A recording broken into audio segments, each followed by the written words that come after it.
그 찬양하시는 목사님은 말씀을 보면 악보가 나온다 그러는데, 근데 저는 그게 믿어져요. 저는 제가 기도라는 거가 도대체 뭘까? 그래서 책을 5권, 6권 읽다가 도저히 그 기도를 모르겠더라고요. 근데 어느 순간에 하나님께서 이게 드러넣어 있는데 천장에서 기도를 도표로 그려주신 거예요. 그게 요한복음 15장 7절에 있는 말씀이에요. 그래서 제가 오늘 목사님 찬양하는 걸 들으면서 세트로 같이 다니면 좋겠다. 찬양도 되게 은혜스럽고 너무 그죠?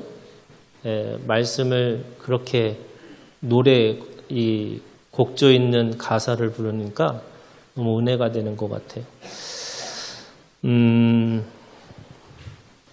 어제 우리가 배운 게 뭐냐면 생명의 말씀이죠. 그래서 여러분 말씀이 나를 끌고 가시는 거예요. 내가 믿어서 말씀을 믿고 말씀을 쫓아가는 게 아니고 말씀이 나를 붙들어서 말씀이 나를 끌고 가는 거예요. 그러니까 여러분 요거를 잘 먼저 기억하셨으면 좋겠어요. 생명의 말씀이 실제라고 그랬죠. 이론도 아니고 지식도 아니고. 그러면 오늘 우리가 여러분 말씀이 떡일까요? 여러분 교회 다니면 떡이 생길까요?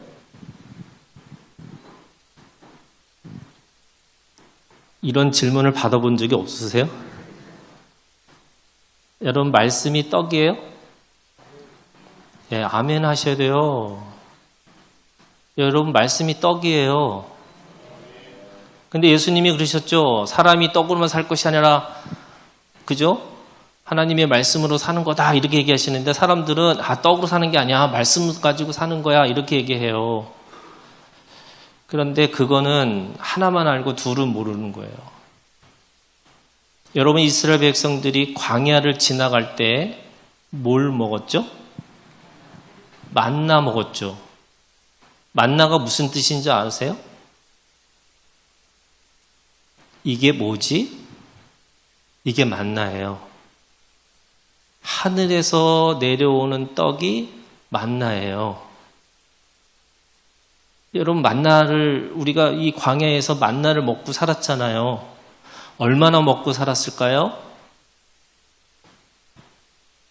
얼마나 먹고 살았을까요? 40년. 그럼 왜 그 만나가 생겼을까요? 하나님이 내려주셨어요. 왜 내려주셨어요? 네? 하나님 의지하고 살아라. 하나님이 너 의지하고 살아라가 아니라요. 애굽에서 어디를 가라고 그랬었어요? 원래는 광야에 가서 예배드린다고 그랬지만 사실은 하나님께서 가나안 땅으로 끌고 가시는 거예요. 그러면 가나안 땅에 들어가기까지 어떻게 하세요? 만나를 먹이시겠죠. 하나님이 말씀이 약속이 있었어요. 너 가나안 땅으로 가라고. 그러면 만약에 여러분 돌고 돌아서 80년이 걸렸을 거예요. 그러면 만나를 먹을 수 있을까요? 없을까요? 우리 생각하시는 거예요. 예, 생각하셔야 돼요. 여러분 80년을 광야를 돌았으면 만나를 우리가 80년을 그 이스라엘 사람들이 계속 먹을 수 있었을까요? 없었을까요? 있어요. 왜요? 하나님이 약속하셨잖아요. 그럼 말씀이 뭐예요? 떡이에요. 말씀이 떡이라니까요.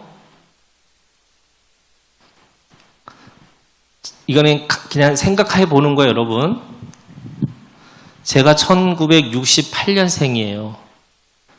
하나님이 저를 2068년까지 살게 하셨어.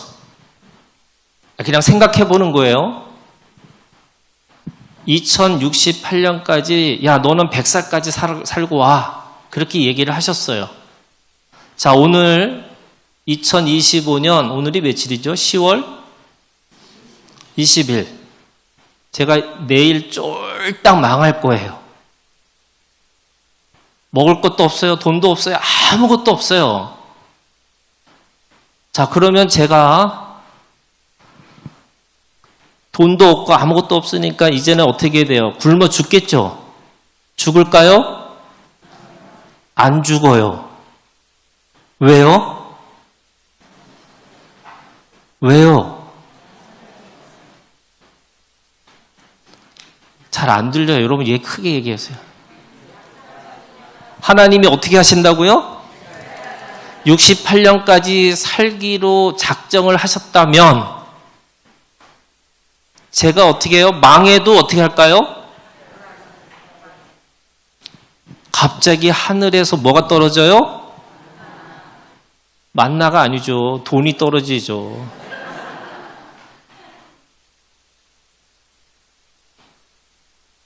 여러분, 그거 믿으셔야 돼요.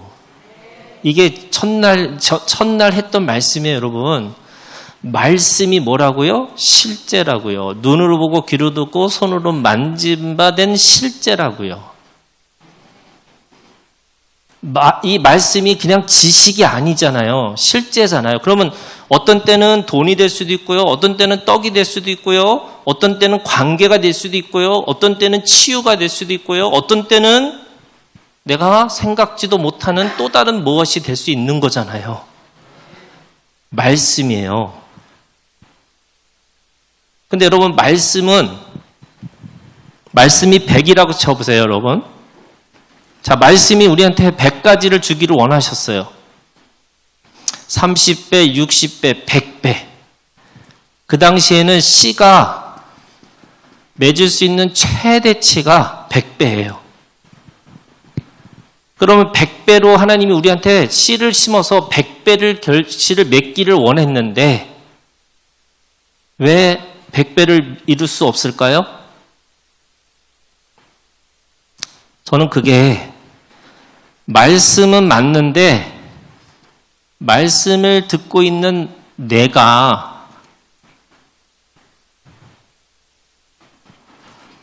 툭툭 걸리는 거예요. 뭘로 걸렸냐면 내가 가지고 있는 상처 때문에 말씀이 튕겨나가요. 내가 가지고 있는 선 지식으로 떨어져요. 내가 가지고 있는 어떤 생각, 어떤 감정, 이 모든 것들이 계속해서 뭐라고 그러냐면 하나님의 100배의 말씀을 나한테 주셨는데 그게 계속 튕겨나가는 거예요. 그래서 뭐가 돼요? 어떤 사람은 가라지가 돼요. 어떤 사람은 쭉정이가 돼요. 어떤 사람은 30배가 되고, 어떤 사람은 60배가 되고, 어떤 사람은 100배가 돼요. 요 나 때문에. 오늘 말씀의 주제가 나예요. 여러분, 나라는 존재를 분명하게 알고 있으셔야 돼요.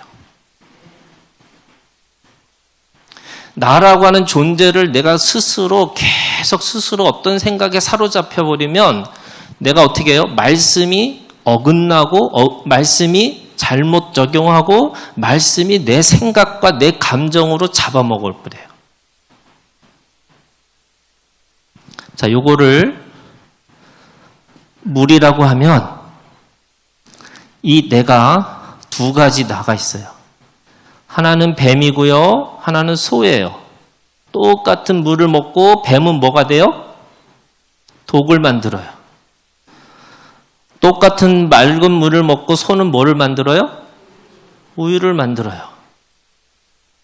제가 어제 얘기했죠.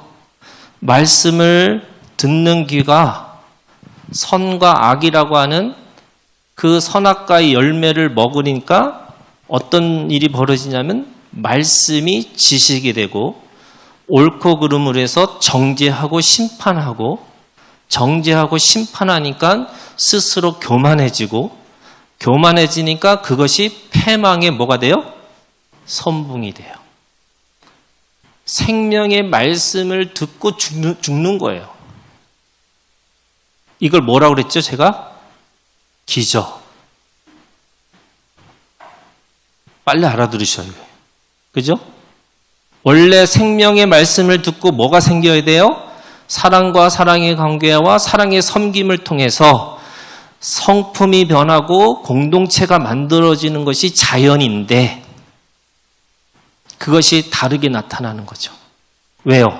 나라고 하는 나의 존재를 스스로 계속해서 어떤 상황과 조건과 관계 속에서 자기를 거기다가 집어넣기 때문에 그래요. 혹시 라스베가스 가보셨나요? 안 가보셨어요? 한 번도? 제가 도박을 하라는 건 아니고요. 여러분, 카지노 같은 데 가면은 도박하는 데는 세 가지가 없대요. 뭐가 없을까요? 시계가 없어요. 또요? 거울이 없어요. 그리고요? 창문. 안 가보셨는데 어떻게 이렇게 정확하게 하시죠? 여러분, 이 세 개가 다 뭘 뜻하는 줄 아세요? 이 세 개가 다 자기를 보게 하는 거예요. 자신에 대해서 자각하게 만드는 게 이 세 가지예요. 그러면 여러분, 시계와 거울과 창문이라는 게 뭐냐? 우리에게 뭘까요, 그게? 말씀이에요. 내가 어디 서 있는지, 내가 어디로 가야 되는지, 또 내가 누구인지 정확하게 볼 수 있는 거울이 뭐예요? 말씀이에요. 여러분, 오늘 나오시면서 다 거울 보셨죠? 오늘 나오시면서 말씀이 나한테 뭐라고 말씀하시는지 보셨어요? 이게 지금 오늘 말씀이에요. 오늘 주제가 이거예요. 나는 누구인가? 자, 예수님을 볼까요? 여러분, 3장 17절 우리가 읽은 말씀이에요. 자, 우리 다 같이 한 목소리로 함께 읽을게요. 시작.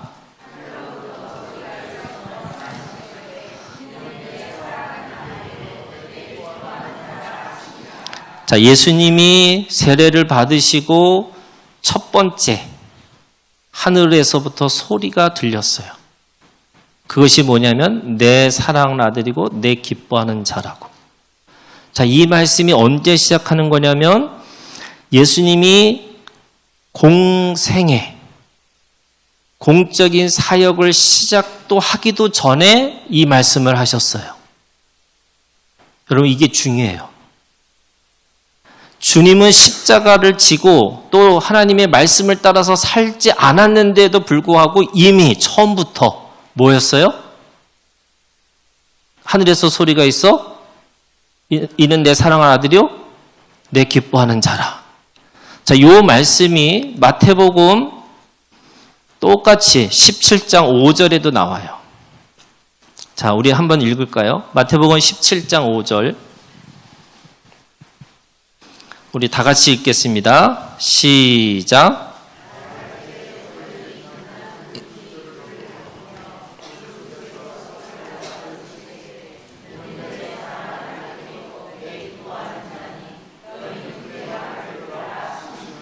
자, 마태복음 16장이 딱 전반부가 끝나요. 그리고 이제 후반부로 이제 십자가를 이제 본격적으로 지으시려고 가려고 하는 순간에 이 변화산에서 그때 그 변화산 속에서 말씀하시는 것이 지금 똑같은 말씀이에요.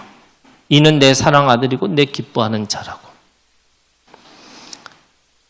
사람들은 예수님이 십자가를 지셔야지만 그리스도가 된다고 생각해요. 예수님이 그 생애를 사역을 하셔야지만 뭐가 돼요? 하나님의 아들이 된다고 생각을 해요. 그런데 하나님 아버지는 이미 예수님을 뭐라 그러냐면 내가 너 사랑해. 내가 너 기뻐하는 자야. 이렇게 말씀하셨다는 거예요.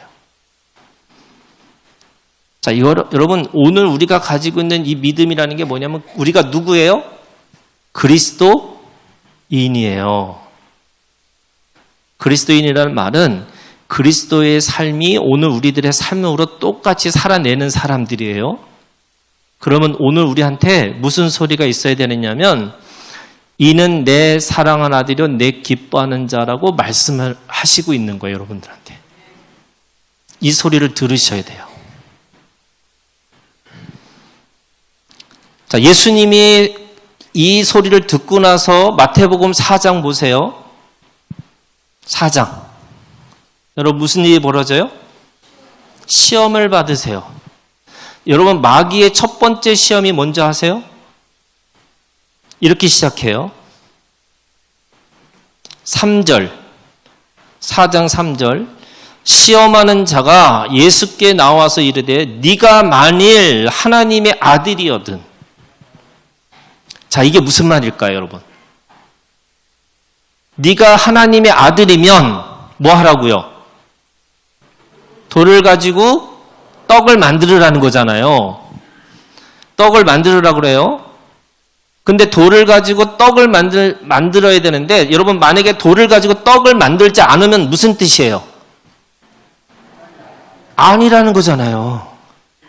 하나님의 아들이 아닐 거라는 거예요. 마귀의 시험이 뭐냐면 네가 만일 하나님의 아들이거든 이거 하라는 거예요. 이거 못하면 네가 하나님의 아들이 아닐 수도 있다는 거예요. 여러분 하는 것과 안 하는 것 상관이 있을까요?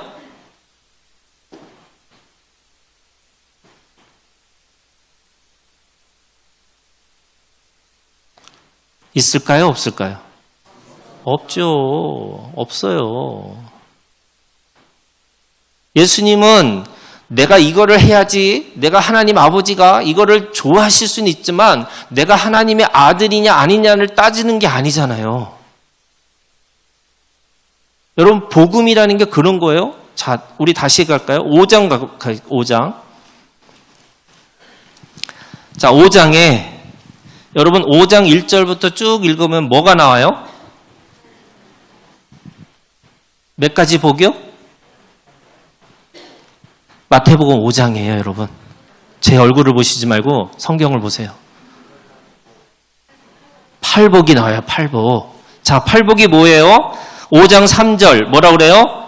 심령이 가난한 자는 복이 있어요. 4절 애통하는 자는 복이 있어요. 5절 온유한 자는 복이 있어요. 6절 의에 줄이고 목마른 자는 복이 있어요. 7절 긍휼히 여기는 자는 복이 있어요. 8절 마음이 청결한 자는 복이 있어요. 9절 화평케 하는 자는 복이 있어요. 10절 의를 위하여 박해를 받는 자는 복이 있어요. 계속 복을 말씀하세요. 자, 그러면 이 복을 사람들은 어떻게 읽느냐면 이렇게 읽어요. 3절, 5장 3절 이렇게 해요. 심령이 가난해야지만 복이 있나니 천국이 그들의 것이다. 그래서 어떻게 해요, 여러분? 이거를 누가복음인가요? 그냥 심령을 빼버렸어. 뭐라 그러냐면 가난한 자는 복이 있나니. 그래서 어떻게 해야 돼요? 여러분 복 받으려면 어떻게 해야 돼요? 가난해야 돼요, 여러분. 라고 우리가 지금까지 이렇게 들었어. 근데 여러분 제가 알고 있는 부자 중에 현금이 300억 있는 제 조카가 있어. 걔도 나한테 맨날 돈 없다고 그래. 여러분 현금 300억 없는 사람은 다 뭐 해요? 다 가난해요. 근데 여러분 가난하려고 노력해야 돼요? 말아야 돼요? 우리 노력 안 해도 가난해요. 아니 무슨 가난을 노력을 해요. 우리 가난해 원래. 제가 우리 교인들한테는 늘 제가 얘기를 해요. 우리는 빈민연대다. 뭐 없는 사람끼리 무슨 뭐가 조금 더 있다고 뭐가 있다고 그러냐. 다 가난한 거다. 그럼 이걸 어떻게 읽어야 돼요, 여러분? 이렇게 읽어야 돼요. 5장 3절 심령이 가난한 너도 복 있나니. 왜요? 지금 5장 1절에 보세요. 예수께서 무리를 보시고 산에 올라가 앉으시니 제자들이 나온지라. 자, 여러분 지금 이 예수님이 누가 있냐면 앞에 제자들이 있고 뒤에 누가 있어요? 뒤에 누가 있어요? 무리들이 있어요. 지금 그들을 향해서 복을 말하고 있는 거예요. 그런데 무리들이 누굴까요? 무리들이 누구예요?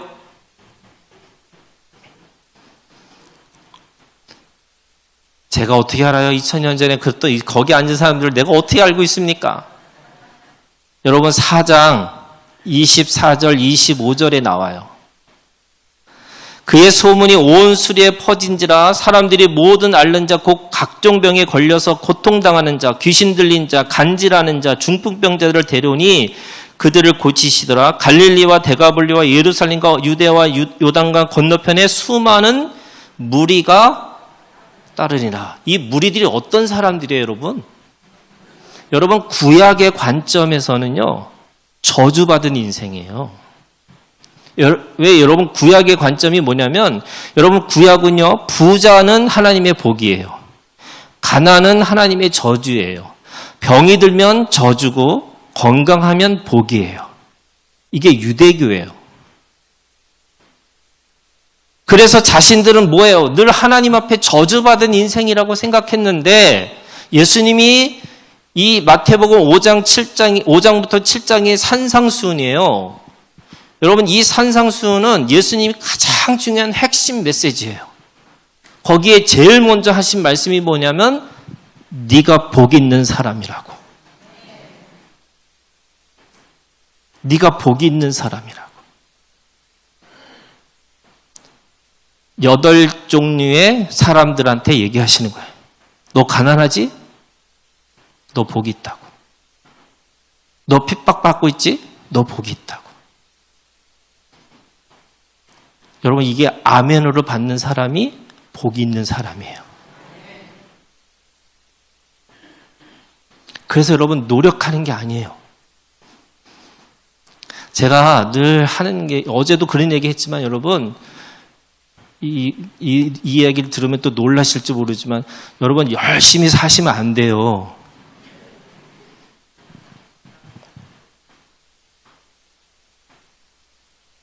여러분 저도 이제 거의 60이 다 돼가요. 놀라지도 않으시는구나 이제. 제가 살아보니까 반드시 여러분 노력한 것만큼 다 결과가 나오는 게 아니더라고요. 여러분 인생 그런 거잖아요. 살아보니까 그런 거잖아요. 그래서 세상의 사람들은 뭐라 그래? 그거를 운칠, 기삼. 이게 무슨 말인지 아세요? 운칠, 기삼.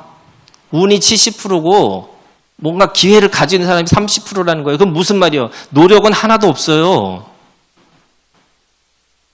여러분 노력하는 게 아니에요? 그러면 그거는 세상의 말이고 운칠기삼은 세상의 말이고 그럼 우리는 뭐라고 얘기하느냐? 여러분 하나님이 우리한테 복 주시기로 작정하신 걸 믿고 살아가는 거예요. 그게 오늘 우리한테 주신 말씀이에요. 하나님이 우리에게 제가 오늘 말씀에 보면 이게 원복의 이 주제가 가장 오늘 여러분의 핵심의 주제예요. 여러분 복이 있는 사람이기를 주님의 이름으로 축원합니다. 노력하는 게 아니에요, 여러분. 가난할 필요 핍박받으려고 노력할 필요 없어요. 그냥 내가 복 있는 사람이라고 하나님 말씀하세요. 이걸 또 얘기하니까 끝까지 또 안 믿는 사람이 있어요. 자, 여러분 에베소서 1장을 보세요.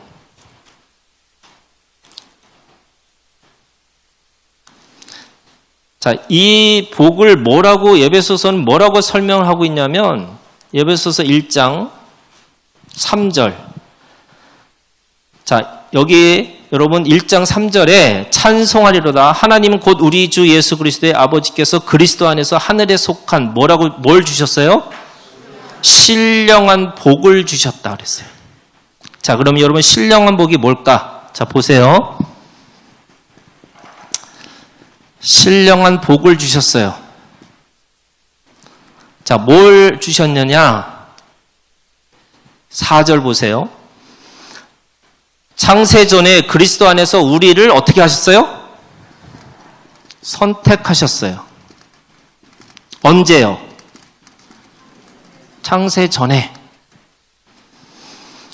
지금 제가 복을 적는 거예요, 여러분. 두 번째, 4절. 우리를 어떻게 했어요? 사랑 안에서 그 앞에 거룩하고 흠이 없게 하셨어요. 누가? 하나님이요. 여러분 하나님이 하신 거예요. 자, 그 다음에 세 번째 4절에요. 곧 창세전에 그리스도 안에서 우리를 택하사 우리로 사랑 안에서 그 앞에 흠이 없게 하시고 5절 그 기쁘신 때를 우리를 예정하사 예수 그리스도로 말미암아 자기의 아들들이 되게 하셨어요. 세 번째 뭐가 됐어요? 아들들이 되게 하셨어요. 하나님이 아버지가 주신 복이에요. 그랬더니 7절에 우리는 그리스도 안에서 그의 은혜의 풍성함을 따라 그의 피로 말미암아 속량 곧 죄사함을 받았어요. 네 번째 죄사함을 주셨어요. 누가? 여기는 하나님 아버지가, 여기는 예수 그리스도가. 자, 다섯 번째 죄사함을 주시고 8절 이는 그가 모든 지혜와 총명을 우리에게 어떻게 했어요? 넘치게 하셨어요. 뭘 주셨다고요? 지혜와 명철을. 쭉 하면서 그 다음에 11절 모든 일을 그의 뜻대로 결정대로 일하신 이의 계획을 따라 우리가 예정을 입어 그 안에서 뭐가 됐어요? 기업이 됐어요. 여섯 번째 기업이 되게 하셨어요.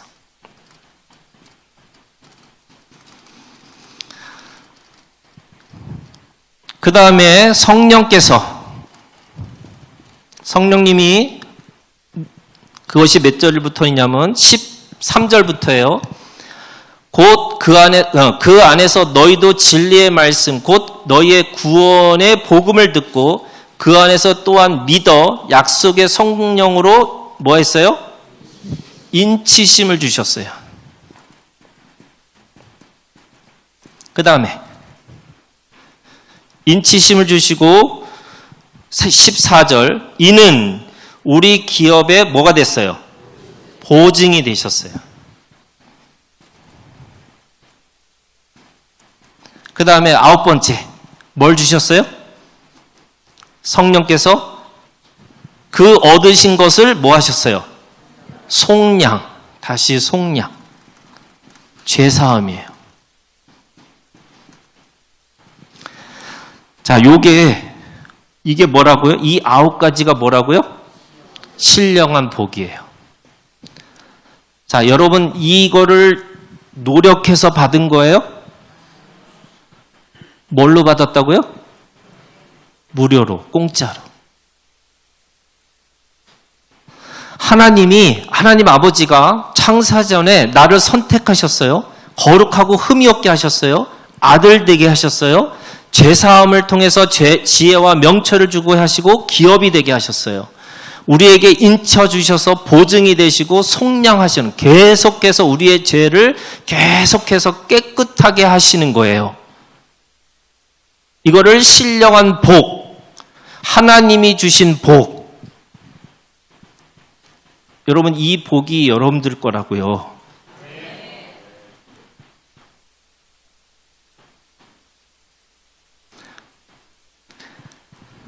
제가 이런 얘기 하는데 여러분 종하고 아들의 차이가 뭔지 아세요? 자, 종은요 이런 거예요, 여러분. 일이 산더미처럼 많아. 근데 그 주인이 나한테 그런 거야. 너 가서 쉬어라 이랬어요. 여러분 종이 네 하고 쉬지만 무슨 생각이 들까요? 일이 산더미처럼 많아요. 그 종의 마음이 어떤 마음일까요? 불편하죠. 일을 해야 되는데 일은 산더미인데 왜 갑자기 나를 쉬라고 하시지? 라고 할 수 있죠. 근데 아들은요. 야, 가서 쉬어라. 그랬더니 뭐래요? 네 하고 무슨 생각을 해요? 걔는 생각이 없어요. 여러분, 왜 종과 아들의 차이가 이게 뭘까요? 종의 목적은 일이고요. 아들의 목적은 관계이기 때문에 그래요.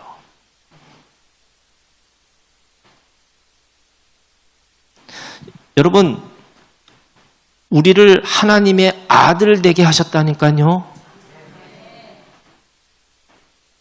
언제요? 창세전에.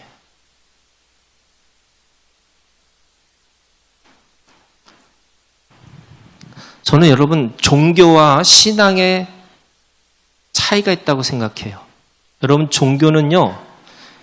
사람이 끊임없이 수련해서 신이 되고 싶은 거예요. 이게 종교예요. 저희 교회에 불교에서 저희 교회로 오신 분이 있어요. 그래서 왜 오셨어요? 그랬더니 3,000배가 너무 힘들대요. 무릎 나간대, 무릎. 근데 교회는 그냥 듣기만 하고 있으면 되는 것 같대. 여러분, 날로 먹는 종교가 기독교예요. 이거를 정말 뼈저리게 경험하셔야 된다니까? 그럼 신앙생활이라는 게 뭐냐? 신앙은요, 내가 아들 되는 것을 알고 아들됨을 통해서 아들의 능력과 아들의 권세와 아들이 가지고 있는 신분의 능력을 가지고 사는 사람이 신앙생활을 하는 거예요. 여러분 완전히 달라요. 우리는 신이 되려는 게 아니에요. 이미 하나님이 뭐라고 그랬어요. 너는 신의 아들이라고요. 하늘에서 소리가 있어. 이는 내 사랑 아들이고 내 기뻐하는 자라고 말씀부터 시작하는 거예요. 그런데 우리가 뭘 노력해가지고 뭘 하겠다 하는 게 여러분 2000년이라고 하는 시간과 영원한 시간 속에 2000년은 얼마나 될까요? 옛날에 체이노라고 하는 소설가가 있는데 그분이 그런 거예요. 예수님이 2000년 전의 분인데 영원한 시간 속에 보면 2000년은 1초도 안 되는 시간이라는 거예요. 여러분 내가 살아서 100년, 120년을 살아도 내가 그렇게 뭘 열심히 한다고 해서 그것이 도대체 하나님의 나라에 하나님의 시간 속에 얼마나 차이가 있을까요? 뭘 이렇게 내가 갈 수 있는 이룬 게 뭐가 있을 수 있을까요? 여러분, 이거 좀 지워주면 좋겠어요. 자, 은혜라는 게 여러분, 은혜에 세 가지 원리가 있어요. 여러분, 첫 번째 원리가 뭐냐면, 은혜는요, 여러분, 기억하는 거예요. 여러분, 은혜는 기억하는 거예요. 근데 우리는 도덕과 윤리를 배운 사람들은 은혜를 어떻게 하라고 그랬어요, 여러분? 여러분, 우리한테 맨날 배운 게 뭐예요? 은혜는 어떻게 하라고요? 갚는 거라고 그랬어요, 여러분. 근데 여러분, 이거 기억하셔야 돼요. 은혜는 갚는 게 아니에요. 이런 얘기도 또 처음 들어보시죠? 자, 어떤 사람이 나한테 한 10만 원짜리 선물을 주셨어요. 선물이에요. 여러분, 이 은혜라는 게 뭐예요? 공짜예요. 자, 누가 나한테 선물을 10만 원짜리 줬어. 자, 이거 얼마짜리야? 10만 원? 10만 원 줬어요. 선물이에요? 선물이 아니에요? 내가 산 거죠. 내가 산 거잖아요, 여러분. 그러면 은혜는 뭐예요?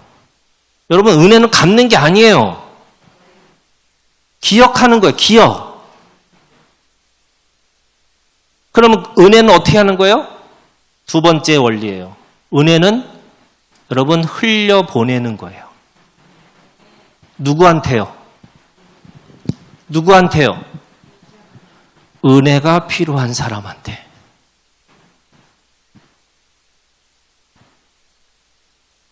자, 흘려보냈어요.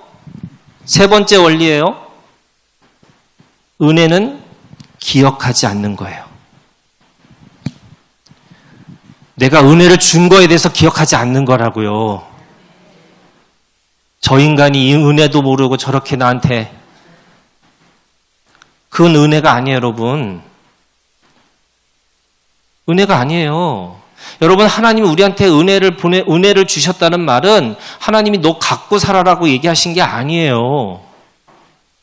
그러면 내가 하나님 앞에 은혜 받은, 신령한 복을 받은 사람은 신령한 복을 기억하고 그 신령한 것을 풀려보내면서 누군가에게 줬다는 걸 잊어버리라는 거예요. 그게 은혜예요. 제가 아는 목사님한테 이렇게 뭘 이렇게 받았어요. 그래서 아유 감사합니다. 이 은혜를 어떻게 갚아야지? 그랬더니 저한테 한 말이 그거예요. 야, 은혜는 갚는 게 아니야. 저는 그 말이 너무 충격적이었어요. 인간이라면 우리 맨날 그러잖아요. 인간이라면 은혜를 갚아야지. 근데 여러분, 우리가 하나님한테 받은 은혜를 갚을 수 있어요? 없어요. 그 갚는다는 것 자체가 계속해서 뭘로 살아야 돼요? 종으로 사는 거예요, 여러분. 죄의 노예로 사는 거예요. 자, 그러면 여러분, 나라고 하는 존재를 보는 거예요. 첫 번째, 나라고 하는, 여러분, 내가 어떤 존재일까? 존재론이에요. 제가 초등학교 6학년 때 뿌리라고 하는 드라마, 미국 드라마가 있었어요. 여러분, 그 뿌리의 주인공 이름이 쿤타 킨테예요. 아세요? 네. 이 사람이 기자인데 현대 와서 자기가 똑같이 사람들하고 같이 차를 마시고 기자니까 뭐 유명한 사람들 만나고 또 이렇게 하는데 늘 뭐가 걸리는 거냐면 자기 조상들이 다 노예였어요. 누구도 노예고 누구도 노예고 노예인 거야.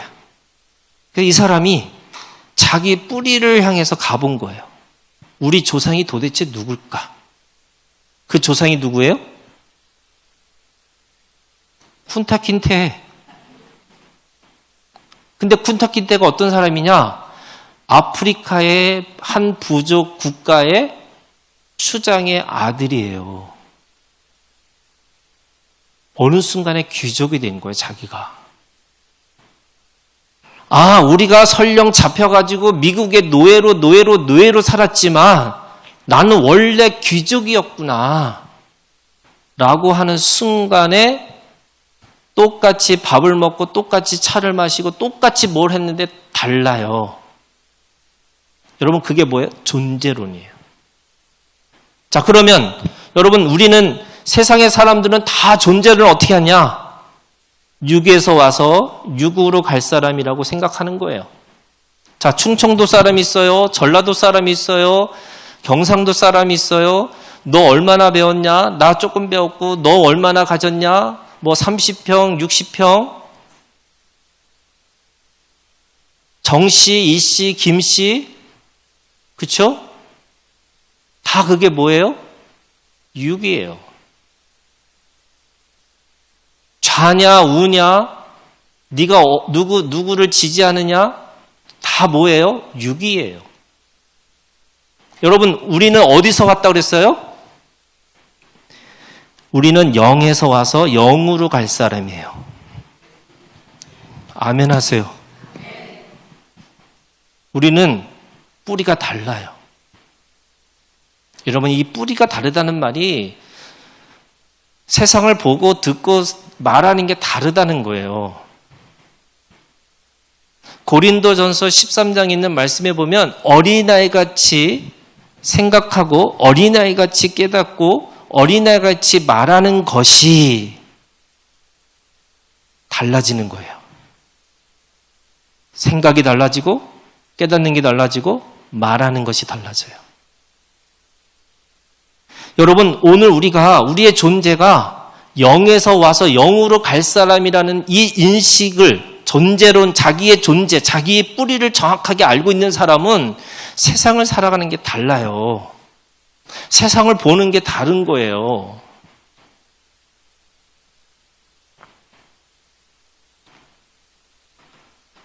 달라지기를 주님의 이름으로 축원합니다. 여러분, 이게 달라져야 돼, 진짜.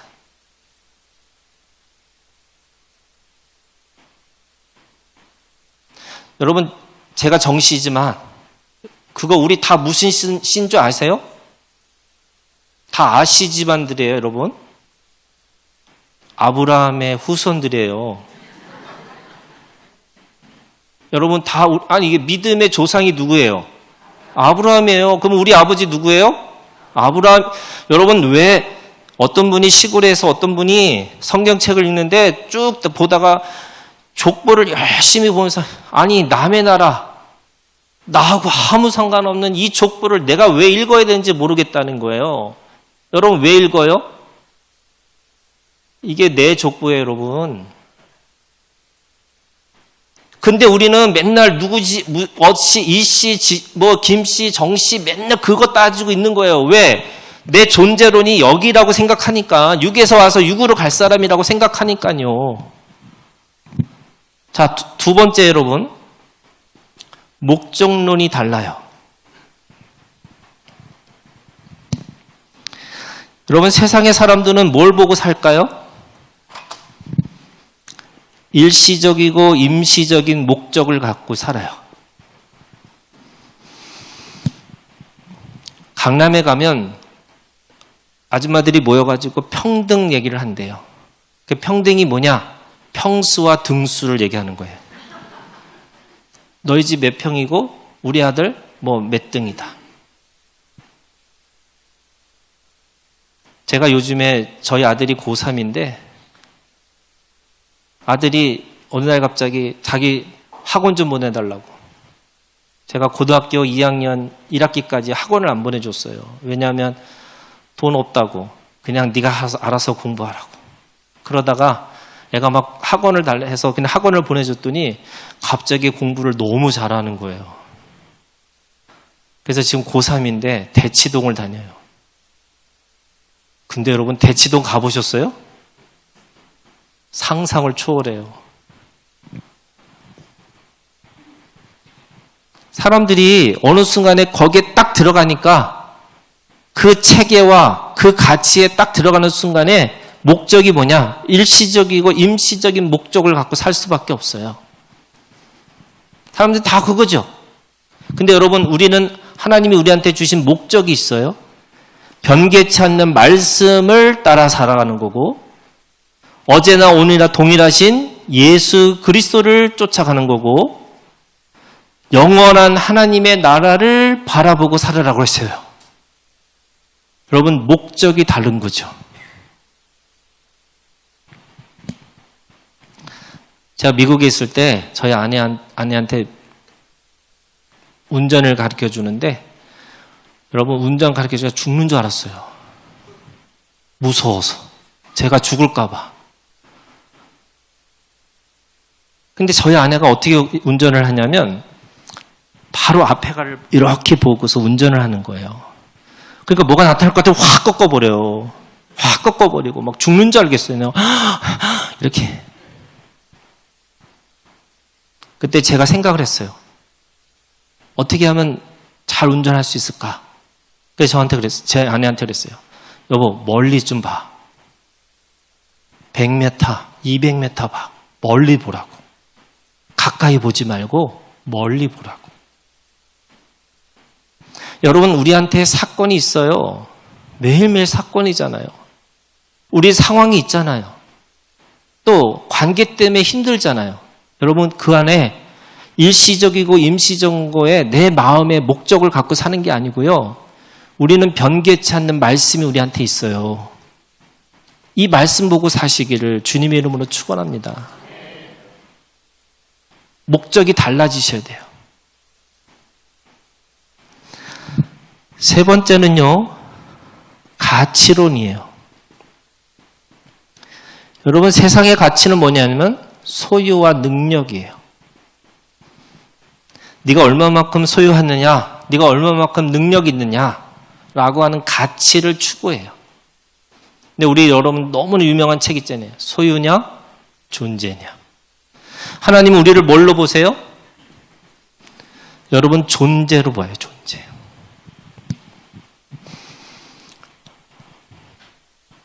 제가 땅을 27억 땅을 사갖고 20억에 교회 건축을 했어요.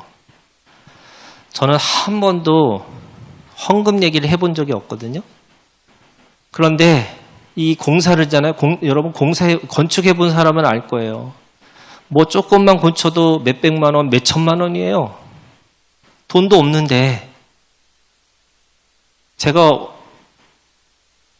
강대상에 올라가서 이렇게 사람들 우리 성도들을 보니까 뭘로 보이냐? 다 돈으로 보이더라고요. 아, 진심이에요. 그리고요, 미워지더라고요. 죄송합니다. 저 인간은 왜 안 내지? 아, 진짜 그런 마음이 확 들어오더라고요. 우리 한 푼도 없이 교회를 짓는데, 아니, 왜 헌금 안 하지? 그래서 제가 오죽하면 제 친구 장로가 있어요. 장로한테 그랬어요. 돈 좀 내라고. 다 짓고 나서 어떻게든지 다 해결되고 하니까 제가 회개했어요. 그래, 있는 것만 해도 기쁘자. 있는 것만 해도 내가 감사하다.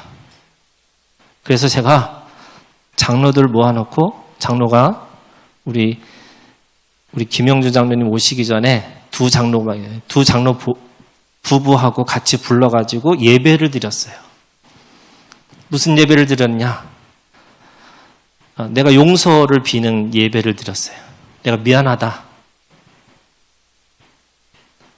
내가 건축을 하다 보니까 니네들이 다 돈으로 보였다 내가. 근데 있는 것만 해도 너무 고맙다. 여러분 목사님들이 제일 좋아하는 게 뭔지 아세요? 여기 앉아 있는 거야. 앉아 있는 것만 해도 너무 기쁘고 너무 즐거워요. 제가 예배 시작할 때마다 내가 하나님 앞에 기도하는 게 뭐냐면 하나님 저도 예배 드리게 해주세요. 왜? 자꾸 보여요. 그 자리 왜 안 왔지? 여러분 하나님은 우리한테 존재로 보기를 원하세요. 우리의 가치는요, 여러분 그냥 아무것도. 그러면 교회는요 소유도 없고 능력도 없고 야 착하기만 하지 하고 성품도 보는 것도 아니에요, 여러분. 하나님은 뭘로 보시냐? 우리를 존재 가치로 보세요. 여러분 우리가 얼마짜리일까요? 10원짜리, 100원짜리 할 때 얼마짜리일까요? 우리 얼마짜리예요, 여러분?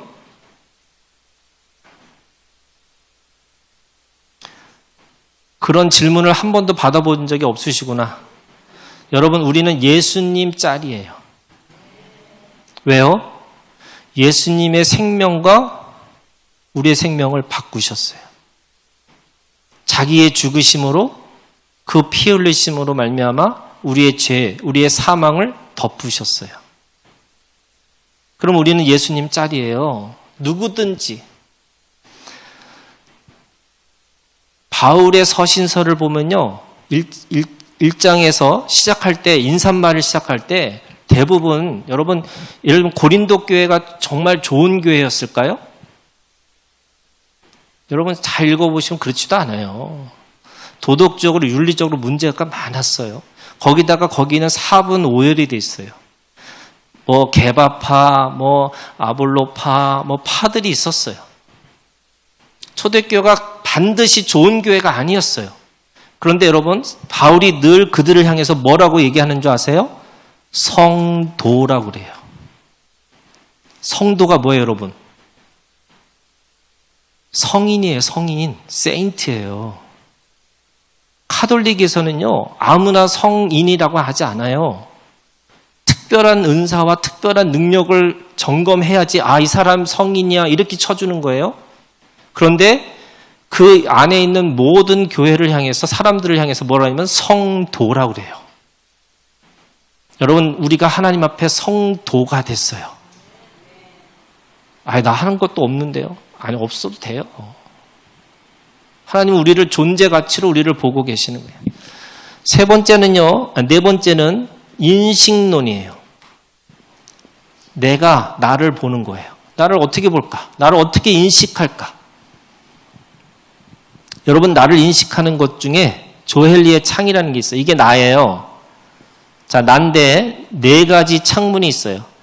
나는 나를 알고, 남도 나도 알고, 나는 알고 있는데 남이 모르는 나가 있어요. 나는 모르고 남이 알고 있는 나가 있어요. 나도 모르고 남도 모르는 나가 있어요. 그냥 외우세요. 자, 요거를 공개의 창이라고 그러고요. 이거를 나는 알지만 이거는 이 비밀의 창이에요. 나는 모르는데 남이 알고 있는 착각의 창이에요. 나도 모르고 남도 모르는 신비의 창이 있어요. 건강한 사람이 누구냐? 요게 커지는 사람이에요. 공개의 창이 넓어지면 넓어질수록 그 사람은 건강한 사람이에요. 자기 인식이 정확한 사람이에요. 자, 그러면 비밀의 창을 없애려면 어떻게 해야 될까요? 좁히려면? 나는 알고 있는데 남들이 모르는 나가 있어요. 여러분 어떻게 하셔야 돼요? 자기 걸 드러내셔야 돼요. 근데 자기 걸 드러낸다는 말 속에 뭐가 있냐면 여러분 이걸 하셔야 돼요. 찌질하고 뭔가 이렇게 남들이 생각하기에 별로인 그런 것들을 자기 스스로 폭로하셔야 돼요. 교회가 참 안 돼요. 왜요? 어제 그랬잖아요, 여러분. 척 하는 거예요, 척. 거룩한 척. 내가 있는 척.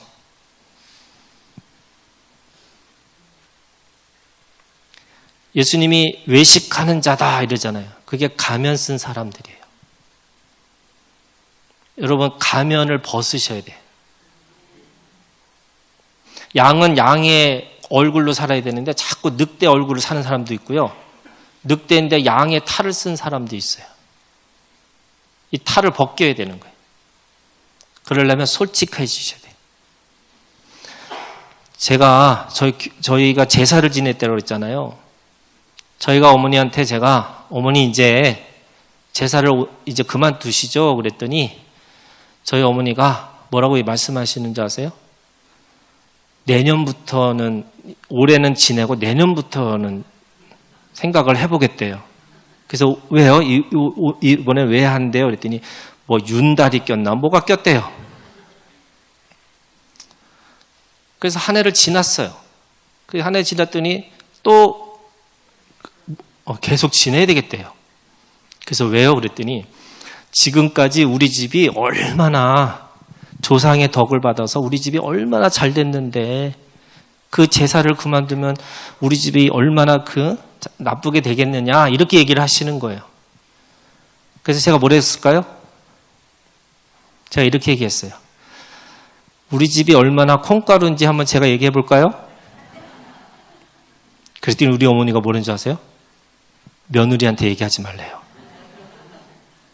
며느리는 식구가 아니야. 그죠?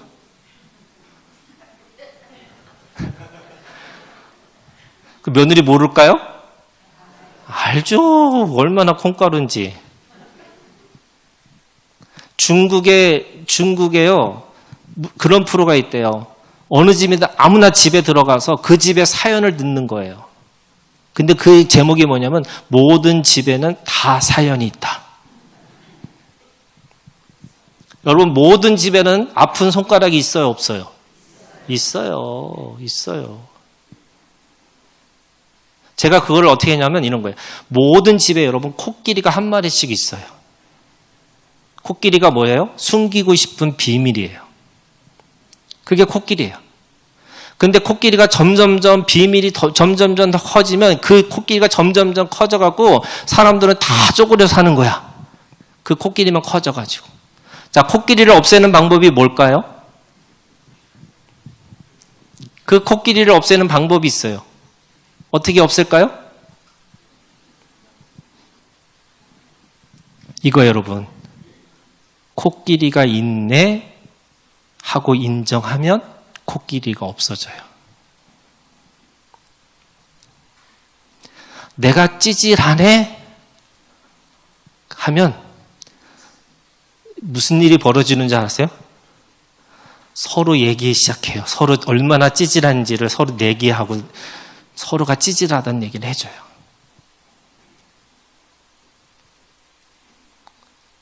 제가 우리 교회에 빅마우스가 있어요. 걔한테 얘기하면 다 알아. 그래서 제가 어떻게 했냐면 교회에다 그랬어요. 너는 얘기 좀 하지 말고 다니라고. 그랬더니 정말로 교회에서 얘기를 안 해요. 그런데 동네에 가다가 어떤 아줌마가 전혀 모르는 아줌마인데 앉아서 얘기를 하는데 우리 교회를 얘기하는 거예요. 저보다 우리 교회를 더 잘 알아요. 그때 제가 알았어요. 그냥 빅마우스는 내버려둬야 돼요. 여기서 떠들지 않으면 어디 가서 떠들어요? 바깥에서 떠들더라고요. 하나님은 우리한테 있는 그대로 살라고 하시는 거지 그걸 뭔가 이렇게 하고 연습하고 이렇게 하지 말라는 거예요. 있는 그대로예요. 그러면 여러분 자기 고백하시고 사셔야 돼요. 여러분 하나님을 만나는 문이 이 구원의 문이 어디서부터 열리는 거냐면 상한 심령과 통회하는 마음으로부터 시작하는 거예요. 그게 뭐예요? 나 찌질하다는 걸 시작하는 거예요. 누구도 여러분 그 안에서 내가 뭔가 의가 조금이라도 있으면 구원의 문을 열 수가 없어요. 의인은 없나니 하나도 없다라는 이 고백 없이는 절대로 구원의 그 문을 들어갈 수가 없어요. 그러면 우리 다 무슨 사람들이에요, 여러분? 다 예수가 필요한 사람들이에요. 다 뭐가 필요한 사람들이에요? 은혜 없이는 하루도 살 수 없는 존재예요. 그래서 여러분 다 우리가 찌질한 거야. 죄송해요. 너무 찌질한 얘기만 해가지고 이게 우리가 하나님 앞에 거룩한 복을 받은 사람인데 자꾸 찌질하다고. 하나님 안에서는 최고의 대우를 받지만 예수님을 떠나서는 똑같이 우리가 다 찌질한 사람이라는 거예요. 여러분 착각은 어떻게 없앨까요? 이 착각의 창은 어떻게 없애요? 물어봐야 돼요, 여러분. 착각이 나는 모르는데 남이 나에 대해서 아는 게 있어요. 그럼 물어봐야 돼요. 여러분 누구한테 물어봐야 돼요? 나를 사랑하는 사람한테 물어봐야 돼. 자, 어떤 사람은 꼭 이런 사람이 있어요. 지나가는 사람한테 물어봐요. 거기에 또 상처받아요. 여러분 그러지 마세요. 지나가는 사람은 그냥 지나가는 거예요. 왜 그 사람한테 그 사람이 이 말을 듣고서 내가 그렇게 살아야 돼요? 여러분 아브라함의 신앙이 있어요. 여러분 하나님한테 아브라함에게 주신 복이 있는데 그 복이 뭐냐면 너를 욕하는 자는 욕하고 욕을 그대로 받을 거고 너를 축복하면 그 사람이 축복받을 거라는 거잖아요. 자, 이게 무슨 뜻이냐면 이런 거예요, 여러분. 저희 아들이 욕을 못 해요. 그러니까 고등학교를 가니까 남자 학교를 가니까 다 그냥 주어 동사 목적어가 다 욕이더래요. 그래서 자기가 도대체 막 얘네들한테 어떻게 해야 될지 모르겠다는 거예요. 욕은 할 수도 없고. 그래서 제가 그랬어요. 그러면 이렇게 하라고. 반사. 제가 나한테 욕했어요? 그럼 내 거예요, 아닐 거예요? 반사하면 내 거 아니에요, 여러분. 그랬더니 아빠 그렇게 얘기하면 걔네들이 나한테 더 욕하지. 걔네들이 그러면 나 가만히 있겠냐고. 그래서 제가 그랬어요. 그러면 이렇게 하라고. 이게 뭐예요? 반사. 이렇게 하라고. 아니, 여러분, 누가 나한테 말하면 그걸 내가 받아야 돼요. 이게 미움받을 용기예요. 왜 남들의 평가나 남들이 가지고 있는 그 생각이 왜 중요해요? 이렇게 하면 되죠, 그냥. 내 거 아니에요. 그런데, 여러분, 나를 진짜 사랑하고 나를 아끼는 사람들의 말은 들으셔야죠.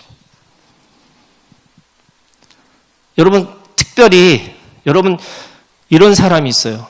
하나님이 우리를 고아처럼 내버려두지 않는다 그러셨잖아요.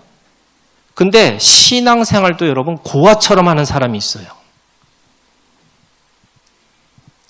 그러니까 뭐냐면 여러분 고아는 뭐예요? 마태복음 6장에 보면 무엇을 먹을까 마실까 입을까를 염려하지 말라. 이건 다 이방인들이 구하는 거다. 근데 이방인들이 누구냐면 고아예요. 우리는 누가 있어요? 하나님 아버지가 계세요. 여러분 아버지가 계시니까 누가 걱정해요? 먹을 거 입을 거 마실 거? 아버지가 걱정하실 거예요. 그런데 여러분 신앙생활도 고아처럼 하는 사람은 뭐냐? 다 뭐든지 다 자기가 하려고 해요.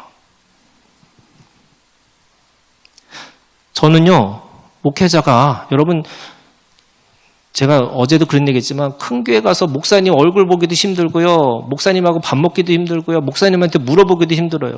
여러분 그거 그냥 고아원이에요. 영적인 내 목자가 있는데 여러분 물어보셔야죠.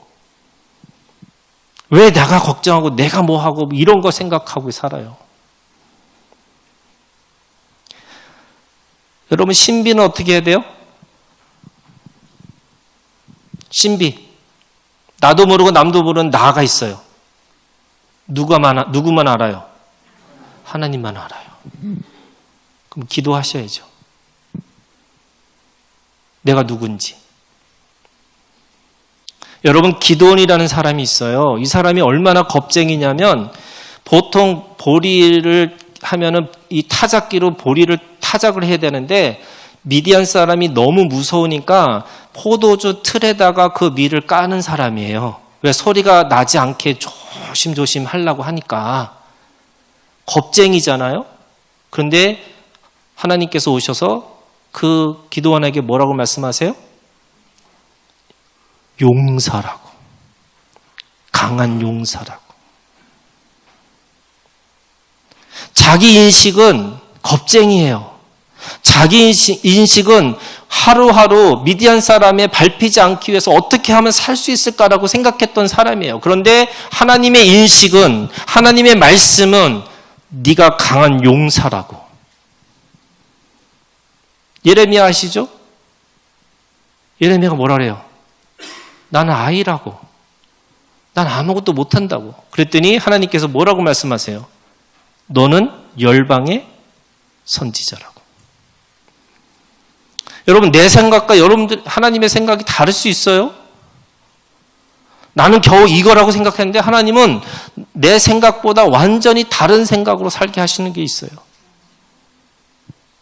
어떤 청년이 이러는 거예요. 자기는 기도하면 하나님께서 아프리카로 보낼 것 같대요. 그래서 자기가 기도를 못 하겠대. 그래서 제가 얘기했어요. 야, 하나님도 생각이 있다고. 예. 너만 생각이 있는 게 아니라 하나님도 생각이 있다고. 일단 기도하라고. 하나님의 생각이 뭔지. 여러분, 내가 누구인지 하나님한테 물어본 적 있으세요? 내가 어떤 존재인지? 물으셔야죠. 자, 말씀 하나만 읽을게요. 자, 요한복음 1장이에요.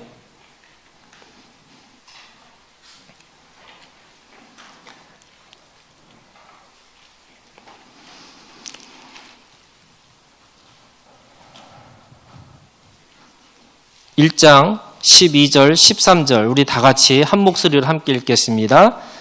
영접하는 자,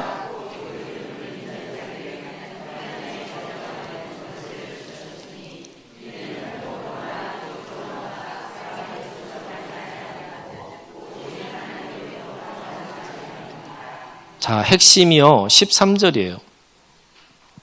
자, 하나님의 자녀가 됐어요. 왜? 13절 혈통.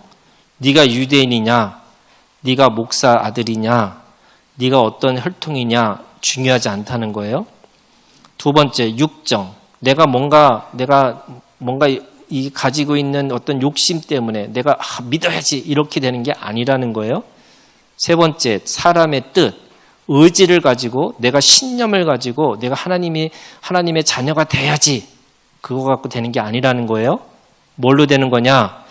오직 하나님께로부터 난 자. 하나님께로부터 난 자. 여러분, 우리가 예수를 나의 주님, 나의 하나님이라고 고백하는 게 쉬운 게 아니에요.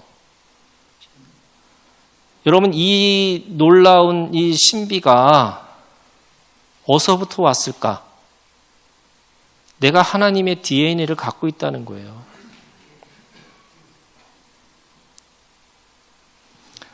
자, 미운 오리 새끼가 있어요. 이 이야기만 하고 마칠게요. 여러분, 미운 오리 새끼가 있어요. 자, 미운 오리 새끼가 원래 뭐예요? 자, 백조예요. 자, 미운 오리 새끼는 오리하고 비교해보면 두 가지가 다른 거예요. 첫 번째, 덩치가 너무 커요. 그래서 맨날 그 오리 세상에 살려면 어떻게 해야 돼요? 다이어트 하는 거야. 왜? 자꾸 이 몸집 차이가 나니까 계속 거기랑 맞추게 살기 위해서 계속 노력해야 돼요. 저희 때에 여자 후배가 있는데 1m 80이었어요. 근데 얘가요, 지금은 애들이 막 이렇게 하고 다니잖아요? 근데 그 당시만 해도 키 큰 여자가 너무 크다 하니까 얘가 어떻게 되냐면 이렇게 하고 다녀요. 이렇게. 왜? 조금이라도 작아 보이게 하기 위해서. 걔 생각과 걔 감정과 걔 몸이 움츠려져 있어요. 그러니까 지금 미운 오리 새끼는 오리 세상 살려니까 자꾸 다이어트 해야 돼요. 자, 그 다음에 뭐 해야 돼요? 오리하고 백조의 차이가 뭘까요? 걷는 게 달라요. 오리는 어떻게 걸어요? 뒤뚱뒤뚱. 그러니까 백조는 어떻게 해야 돼요? 미운 오리 새끼는 연습해요. 왜? 비슷하게 살려고. 세상에 사는 게 쉬울까요? 어려울까요? 어렵죠. 자, 근데 미운 오리 새끼가 어떻게 자기가 백조라는 걸 알았을까요? 두 가지로 알아요. 첫 번째, 뭘로 알아요?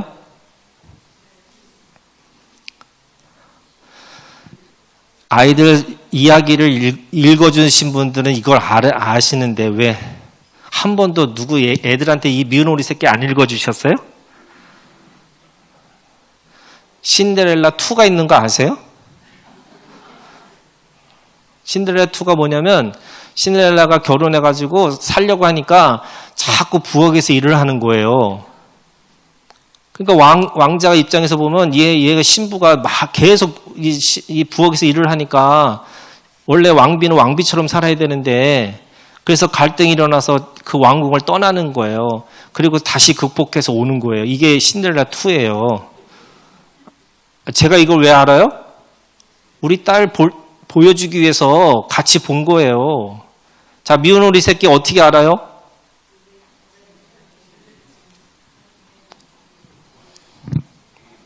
첫 번째, 원형을 봐요. 원형이 뭐예요, 여러분? 날아가는 백조를 봤어요. 보고서 와, 너무 아름답다. 저런 새가 있었네 하고 원형을 봤어요. 두 번째, 물에 비친 자기를 본 거예요. 그 원형과 내가 똑같네?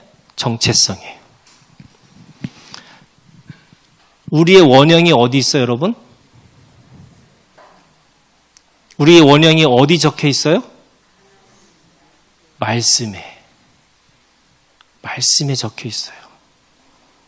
너는 내 것이라고. 내가 너를 불렀다고.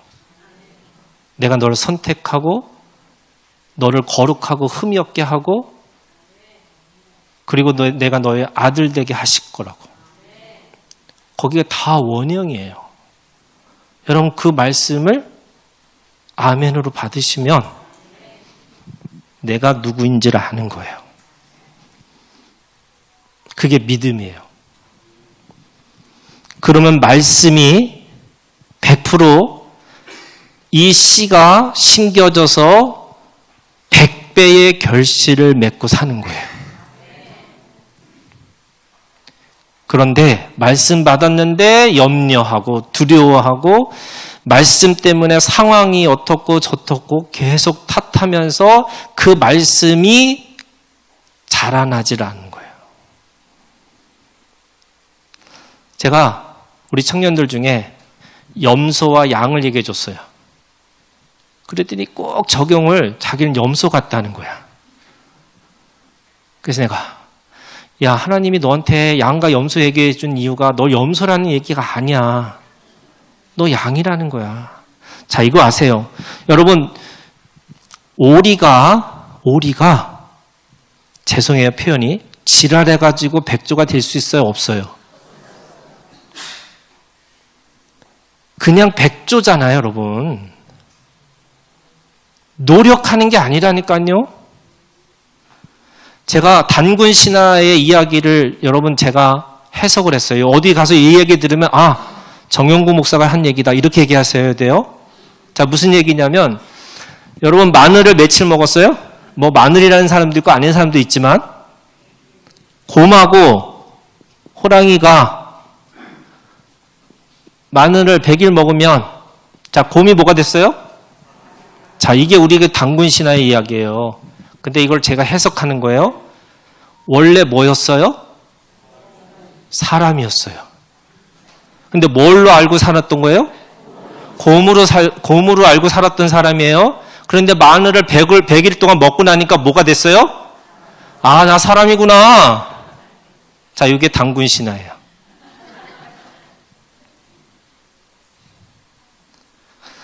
하나님의 아들이라고 내가 하나님의 아들 되게 하시고 기업 되게 하시고 보증하시고 인쳐주셨는데 계속 자기는 죄인이라고 그러고 자기는 계속 안 된다고 그러고 나는 뭐 때문에 안 되고 뭐 때문에 안 되고 뭐 때문에 안 되고 안 되는 것만 골라서 얘기하면서 나는 뭐예요? 염소.